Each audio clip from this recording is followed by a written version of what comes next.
KNAC.com. It's the State of the World address, motherfuckers! Yeah! I'm here with fucking Billy BIOHAZARD right here. How are you feeling about this album that's been about 13 years in the making? Fucking more excited. It's like a baby, bro. Yeah. You wait I didn't wait 9 months for this one. I waited probably 12 years.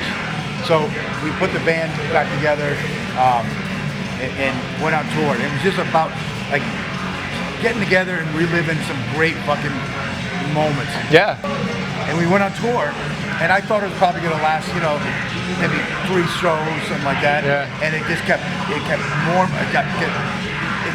and more fun. Yeah. Never dissipated, never diminished. It just was fucking unbelievable. Every night we were having high-fiving on stage, and it was such a good vibe. Yeah. That we kept doing it. And then I don't know who or where or what happened, but somebody said, "Oh, check out this riff," and we started sharing riff ideas, and that became Divided We Fall. If you would have told me, bro, and we talked. Yeah, I know. Right at the beginning of this, if you would have said, "Hey, in a couple of years you're going to be really psyched about a new BIOHAZARD record," I would have said, "Get the fuck out of here. No way." You know, I had moved on from BIOHAZARD, powerful. Oh, yeah. Yeah. But it's real. We made a great record. Yeah. I'm fucking psyched about it, and now we're on tour and we're supporting it. Yeah. You know. Yeah, I was gonna ask, like, I mean, this record could it have been made 13 years ago or like maybe 5 years ago, but like everything leading up to this point in time, it feels like the timing is right. I've always been a believer of like it's all about the timing. Yeah. And like I guess this record it came out when it was supposed to come out, right? Yeah. BIOHAZARD, we're not a big like planning type of band. It's kind of like we just throw shit against the wall and whatever sticks. But it's all about the vibe with BIOHAZARD. And the vibe was there for us to get back together. We kept it alive, playing all the classic BIOHAZARD songs for the past year or so, a couple of years. We kept that energy in our veins. So when we started working on the new record, we did a lot of things that we did in the back in the day, played it live in a room. Everybody in fucking one small room, and that energy came across. And our producer, Matt Hyde, helped us capture that. He did a great job. So. Yeah, I was going to ask about that. Talk about the behind the scenes, about like who did you work with? Where was this recorded? So we recorded most of it in East Coast, and then we recorded a lot of it, some of it here in LA. Okay. Mixed it here in LA, at Matt's place in the Valley, and then my place in Gardena. But the live recording, when we just played all the songs and put the heart and soul, was all East Coast, where we're from. We're working with Matt Hyde, great dude, great producer. He said to me, "Yo, I love what you do with Power Flow. The shit you do with Send Dog is great. Send Dog. I love fucking Billy Bio. I want to produce either band or both, but I don't need you to be Billy BIOHAZARD like 2023.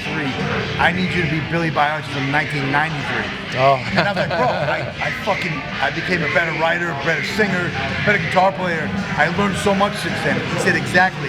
And that's cool for what you do now, but what you guys did in the 90s, it's what punched everybody in the face. It's what everybody loves about BIOHAZARD. That was the era. So I thought about it for a bit, and I realized he had a point. And what happens is, the way I roll in life, today I want to be a better version of who I am, who I was yesterday. Whatever I did yesterday, I want to up it today. That's my drive. It's always been my shit. Yeah. But I think as a songwriter, I always try to just do better. And sometimes that brings you a little bit away from the meat and potatoes of what you're about. Right. And there's great moments on all of our records that I love. Oh yeah. But it was that era where we were in our headspace, just as 4 dudes from Brooklyn. We were friends. Yeah. We are in the same space now. Yeah. We made that record with a similar kind of outlook from what we had back then. Yeah. That anger, that angst, that whatever was driving you, you had to like channel that energy. Because this record, by the way, I'm going on record right now to say, and a review is coming soon for the record, best of 2025. Straight up, bro. Best of 2025. A lot of the great elements that made BIOHAZARD what it is, this record, Divided We Fall. Divided We Fall. It's fucking, all the elements are there. And you guys fucking nailed it. Thank you. From the opening track, Fuck the System, you know, Eyes on 6. That's one of my favorite tracks. There's so many favorite tracks on this album, man. Like, what are some of your favorite tracks on this album? It's hard. You know, I look at it like this. I look at it like it's a baby.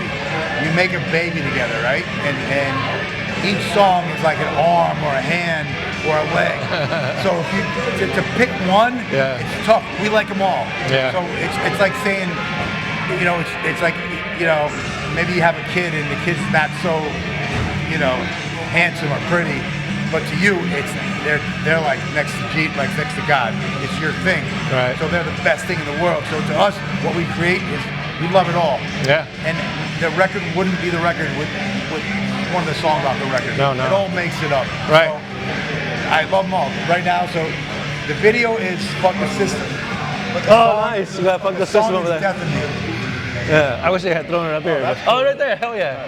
Yeah, you got that up there? Yep. A killer fucking record, man. You guys totally influenced my playing back in the day. Like, I was trying to like hammer down those drum parts. Like, you know, Tales from the Hard Side. Like, I was trying to nail those fucking drum parts. You know, Shades of Grey, Punishment, of course. You know. In the era now where like a lot of the nostalgia is coming back from that era, was like, did that play a role of like, let's get this back together, or were you just like, fuck it all, let's, you know, the time felt right, let's fucking put this together again? We really don't, like I said, we don't plan anything. It's all natural. Yeah.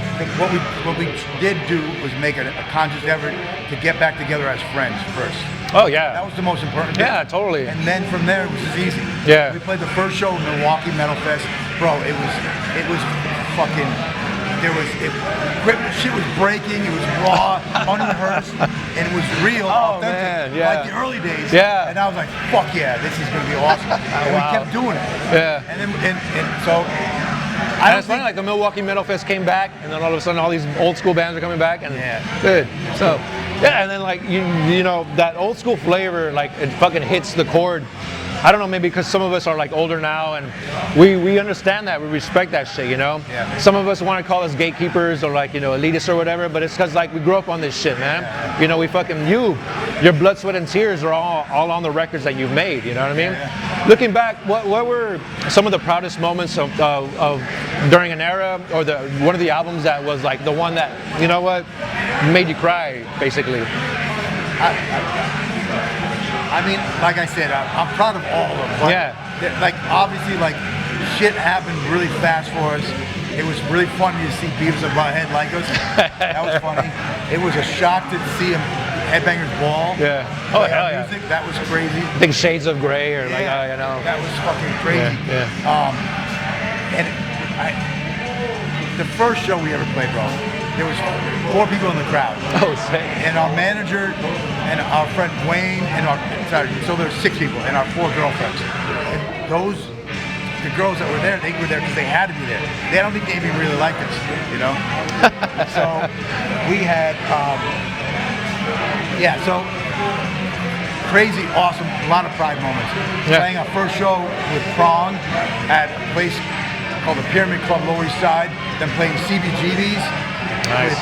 Opening up for Ludacris. Oh man. And then later headlining and selling it out. It was fucking awesome, bro. Hell yeah, man. And then playing Lemoore, getting a record deal, robbing the record label because they didn't distribute our record. So we stole our CDs and went on tour, and I would go to every record, not every, like one record store every city because you couldn't find a record. Yeah. And I'd be like, hey, we're Biohazard and we're playing tonight. Never heard of you guys. All right, but I'm gonna give you these CDs. I'm gonna tell everybody to go here and buy the CD if they want it. And then I'm sure there's people, and we were like, next time we come in town, we'll come by, we'll give you another 5 CDs if they sell out. There you go. So we kept doing that. Yeah. And it was from the CDs that we stole from the record label. But those fuckers didn't do their job. They signed us, and we gave them pretty much our firstborn child. Oh man. And we were signing them for like 7 records. We ended up hustling off the label, but it was a lot of moments that stand out. And every time I talk about it, I can sit here for hours, you know. No, and I want to hear those stories, man, because it's like that experience doing, going on tour with The Exploited, doing Urban Discipline on Roadrunner was an awesome experience. State of World Address came out, and things were just fucking. We were 4 kids from Brooklyn that would go on, like, play outside, play like shows once in a while. Yeah. And then we would leave New York and play in DC with with fucking, I'm forgetting the band. It was our first time outside of New York. Leeway, rest in peace. And then we went to Europe with Monkey Puff. So all these awesome, crazy moments that were like life-changing for us. Yeah. And we just kept doing it. And eventually became a band that would tour the world. We lived on tour. And then we would go back to Brooklyn once in a while. Yeah. So we learned, we grew up on the road. That's it. We were young kids, and then it was a crazy whirlwind. Yeah. And it's still crazy. Yeah. You know? There was times you like tour out, you were on the road with like Typo Negative too, which like you guys had a bond. Yep. Right? We were real close. Pete suggested we name the band BIOHAZARD. I love this story, man. I love this story, So I can't imagine how much of an energy Pete was. But that's part of what made BIOHAZARD what it is, besides the name and everything like that, and like just like the community, the camaraderie that you guys had growing up, man. You guys were also part of like that whole Ozfest circuit, right? Still fresh on our minds. Tell us your thoughts on losing Ozzy. So it's Ozzy. Yeah. Next to God, I mean, he influenced all of us. Yeah. He's my ringtone, you know? Oh, yeah. I remember so many things. Ozzy took us on tour, and at the end of the tour, the last 2 shows of that tour were Ozfest. The first beginning, it was a trial. Yeah. And that became Ozfest. But he looked out for us. I remember years later, we bumped into him at Heathrow Airport. We had a layover, he had a layover, and he's like, yo, BIOHAZARD, what are you guys doing here? And he told us that, did you hear about the poor boy he said, the poor boy from Nirvana, did you hear about him? We're like, no, what happened? And he said the poor soul killed himself last night. And we were like, we're hearing this from Ozzy. Ozzy's like, we look up to Ozzy. So to him, talking to him, and we're still blown away. Talking about Kurt Cobain? He knew we were. He's telling us about Kurt Cobain. And we were like, what the fuck? For real? Yeah. And he's like, yeah. And then he interrupted, and he was more concerned with the fact that Kurt left the world with a daughter. So he left his daughter fatherless, than the fact that he committed suicide and whatever drove him to do that. Yeah. And I remember at the time thinking, that's weird. He's this huge fucking influential rock star, killed himself, and he's talking about, he's more concerned with the daughter. I didn't have kids at the time. Now I'm a dad, and I So now you see it now, But he had kids at the time. We didn't know. Yeah. And it was, so Ozzy, he touched everybody's life, and I don't care if you're a punk rock kid, a thrash metal kid, or a hardcore kid, or whatever. He was influential, and I see it now. My ringtone, bro, when you call me, it rings. I never mute it. People look up, and they're like, yeah. What song? What song? Crazy Train. Crazy Train. It's Crazy Train. Sorry. Crazy Train. Billy, we're talking about Divided We Fall. Through, is it Black to Black? Yeah. Black to Black. Tell us about the label that you guys are releasing. So Black, based in Italy, but they're here in LA, in New York too, I think, in Europe. My most memorable record label, and with the most people that I fucking gelled with and resonated with, was Roadrunner. There were some great people at different record labels that we were on. In their prime, man. Everybody on that label, they were more interested in the fact that they could get free tickets to the band that was playing Friday night than they picking up their paycheck on Friday. And so that was real. And I love that. So we had a great experience with them. Black to Black reminded me of the same kind of energy. Good. So we found a good home. It's good. Hell yeah, I'm glad to hear that. I'm glad to hear that. They love the record. So, okay, we're also here promoting, by the way, we're at the Evangeline Swamp Room in Chinatown. Here, the listening party, talking to Billy about Divided We Fall coming out next week. I'll put the information in the, the subtitles right here, whatever. Ghost Tequila. The owners are from the subculture, metal, punk rock, hardcore. So it's a great place. Come down here. Awesome spot. Support them. They got great drinks. And they also carry Ghost Tequila. Ghost Tequila. And I want to say, we got a couple of shots here if you're down. Let's do it. Let's fucking do it. Thank you to Sandra over here. Cheers to you. Cheers to Shane. Nathan right here. KNAC.com. For Ozzy. For Ozzy. And for the new record. Cheers. Yeah. Cheers. Oh, hell yeah. I love that. Love me some tequila. You need some too. Nice sharp bite to it. I love that. Before I let you go, because I know you want to like tell everybody about this record, I mentioned to you before, we had a conversation about one of the first times I saw Slayer was one of the first times I saw you. So, if I can ask you to just hold this for a second. Shout out to a homegirl, Karen. She gave me this fucking old school poster of when you guys did that show. Oh, fuck. Oh, you got a poster. There's no date. That's awesome. Yeah. Oh, that's awesome. Yeah. Karen. So, shout out to You got an Karen. extra one, please. Yeah. I would hang that up in my living room. My wife would fucking flip. I'll put it up on the bed. So before the night's over, I'm gonna have you sign this, okay? That was a great tour, yeah. It was a fucking phenomenal short, and I still have a long sleeve from Machine Head from that day. Yeah. And one of the most memorable, I think I still have the ticket stub somewhere. But Yeah, that was a crazy tour. that was fucking fun, man. I was a fucking kid seeing fucking Slayer and like BIOHAZARD and all these fucking crazy fans. I'm like, what the fuck? It's the fucking end. But it made me what I am. BIOHAZARD made me what I am, man. I remember So, the LA show was fucking wild. the Shrine Auditorium. Holy shit. Hell Fucking yeah. Crazy. It was, yeah. But that's what we do, man. So when you guys come through, we're gonna fucking throw down for you guys, because much respect, a lot of like love, cheers and horns to the rest of the BIOHAZARD guys. So hopefully, you know, I can catch up with them. Yep. Any words to the people that are stoked to have you back, that don't know BIOHAZARD, that are gonna hear this fucking record, hear what BIOHAZARD is all about? Yeah, so we made a lot of music over the years. The music that we wrote when we were kids is still relevant now, even more so. Yes. And why am I so still angry? Because shit doesn't change.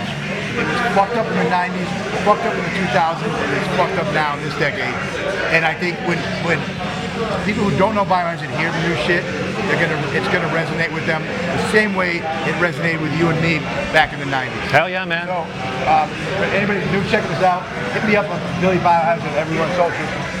Give it a chance. Thank you for your support, and for all the family, all these years.